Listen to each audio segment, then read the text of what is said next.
בשנת 1962 נולדה חני קשי. אם היא הייתה יודעת שיש לה גנים כאלה טובים, היא הייתה מוכרת אותם באי-ביי ונהיית מיליונרית. אבל אז לא היה אי-ביי. בסה. זאת המספרה של חני. הנה האנשים שהסתפרו אצל חני, והנה האנשים שלו. הנה חני רצה חצי מרתון, בזמן שהיא מוציאה את ג'סי לטיול ומגדלת 3 בנות ומופיעה על במות בזמן שהיא מבשלת אוכל ועושה ספונג'ה.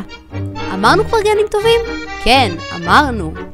לפי החישוב שלנו, חני בת 53, אבל היא נראית בת 33, אז כשהיא תהיה בת 73, היא תראה בת 53, שזה בעצם אומר 33. בקיצור, חני נראית בן בחיפוש קצרצר בארכיון של אמהות העל ובכלל, חני מדורגת במקום הראשון, ואחריה רחל אימנו, שרה אימנו ואמא האדמה. אז לפני שתיגמר היום הולדת, אלה היו 53 שניות על חני קשי.